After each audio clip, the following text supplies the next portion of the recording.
Today, I'd like to talk about the script that you use. Very often, we don't listen to our inner dialogue, and it can shock you if you take some time to notice what you're saying to yourself. When you realize that thought really is creative, it takes a lot of mystery out of why things happen to us the way they do once you can start to check in on the dialogue that you have. And if you start thinking in terms of that dialogue being a script that you're writing a script for the movie of your life. You're writing it, you're directing it, you're starring in it, and you're casting all the players. When something is happening in your day, you'll notice that you say things to yourself like, oh, now this is going to happen. Oh, great. Now this is coming. And you just write it in. You just write into the script, this is the way it's going today. And just like clockwork, it seems like your day tends to follow that very script that you're writing for it. And rarely do we even notice that we're doing that, let alone stopping and rewriting it. Like today, I had a stream going and the stream crashed, and streams crash all the time. So my first response is, oh, great. Now now I'm going to be late. Now the streams are going to be late, and I'm going to have, people be really disappointed. And when I noticed myself doing that, I thought, or maybe I could just start a new stream and everything's going to be just fine. And that's indeed what happened. But I noticed this right when I was doing it and said, let's change that script. Let's change that script. The other day, something was happening in my day that seemed like it was going to be difficult and annoying. And I remember checking in with my inner guidance, and the guide said, or maybe it's your spell coming true. And I thought, what a different way of looking at that. Maybe it's one of my spells coming true. Maybe it's one of my spells manifesting. Because what happens sometimes is, in order for a spell to manifest, things have to just rebalance. I mean, you can't just keep everything just the same way, or then you're not going to have any change. So when you do a spell and things, have to change and rebalance themselves and reorganize themselves in order to create the space for this thing to manifest.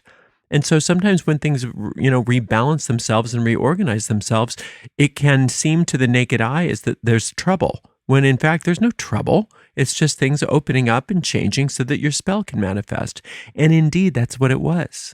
Indeed, that's what it was. However, had I not been open to re-scripting that moment, I could have very easily shut that whole manifestation process down and delayed the manifestation of my spell by saying, oh, now we're going to be doing this, and then this is going to happen. Oh, great. And then this, and then that. And then my life would just follow along those lines of that's the way it's going to be. When we make decisions throughout our day, we are acting as gods. In the Psalms, it says, ye are gods. That's how you're a god, is the decisions that we make day to day, moment to moment, are creative.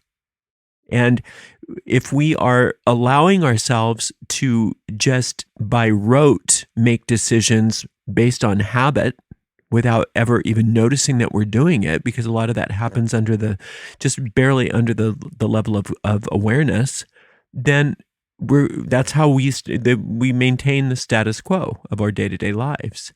But when we really take a moment and notice those little decisions that we're making just under the level of our awareness, we recognize that we're actually taking our pen and writing out that script. And the same soap opera tends to like to perpetuate itself again and again and again without too much variation. We have to fire our writing staff and start again.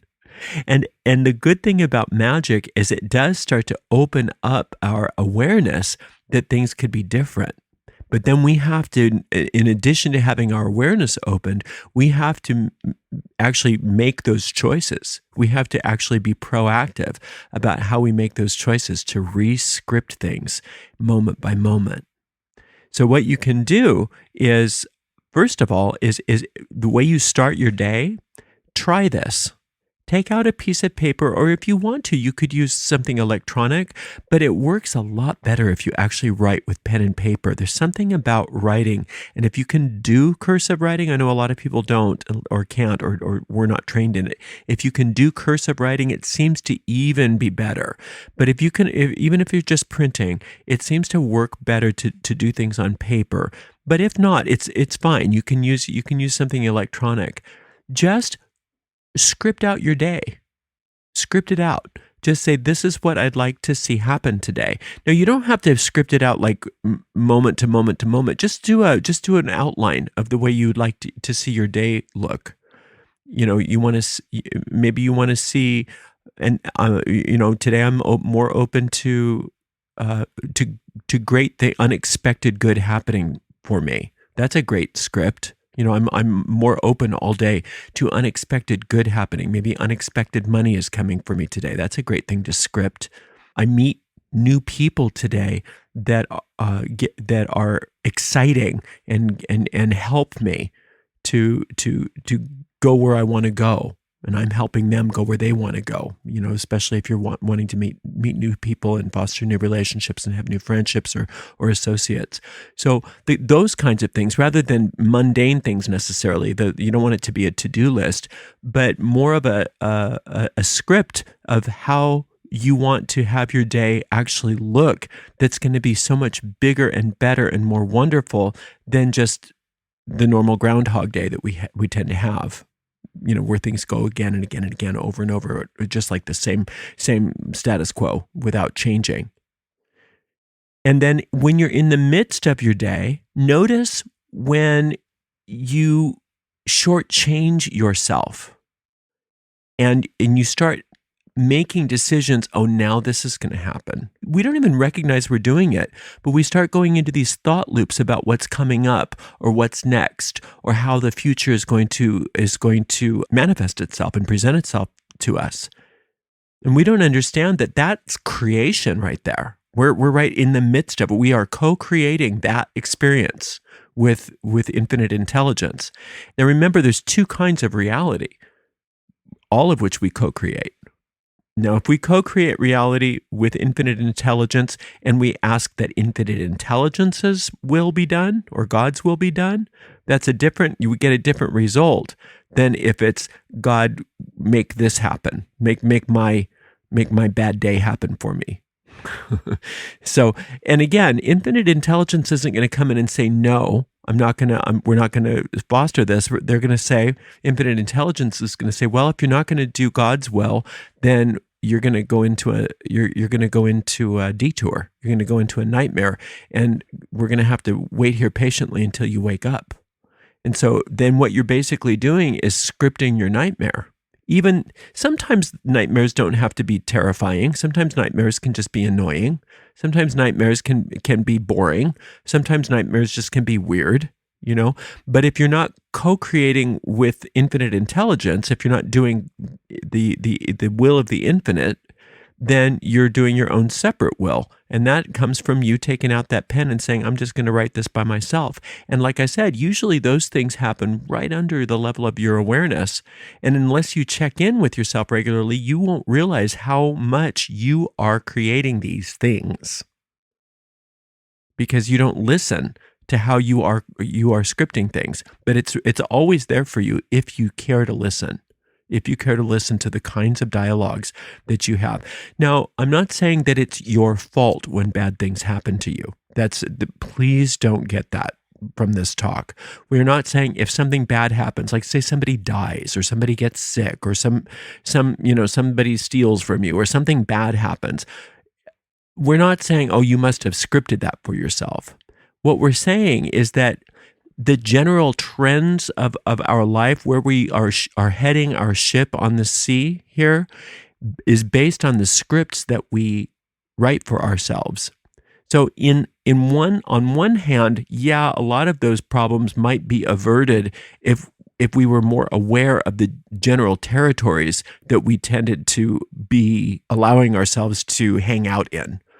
So if you think of the script writing process as being something that happens in the mind, and that if you consider that the mind is actually a world unto itself, it's called the astral world, and all minds are joined there.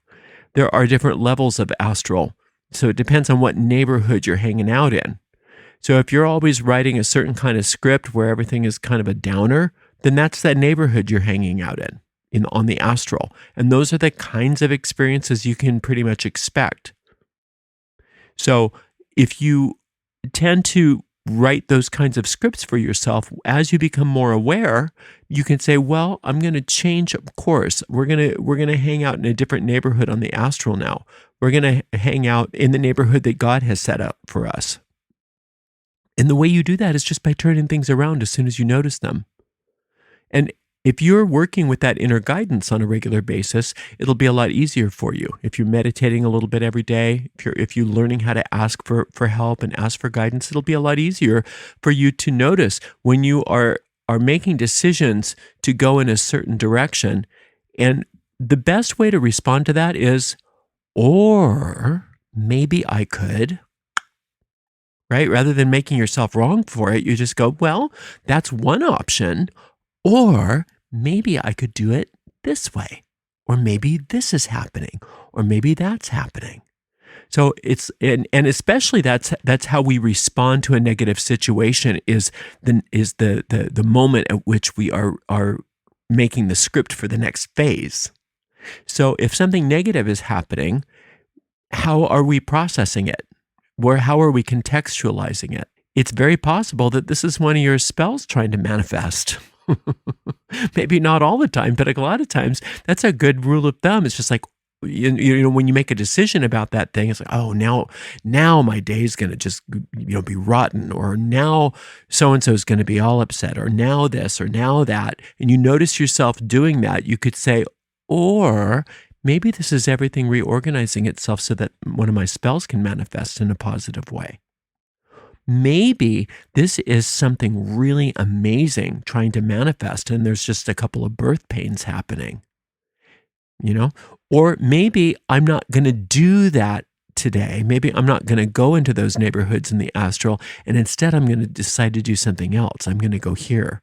I'm going to have a really good day in spite of all of this. So just allowing yourself to recognize how much power you have behind the driver's wheel of this ship that you are steering. What neighborhoods are you going to on the astral? Where are you hanging out? What are you thinking most of the time during your day? Think of that as being you with a pen and paper or a word processing program and a keyboard, writing out the script of what is to come.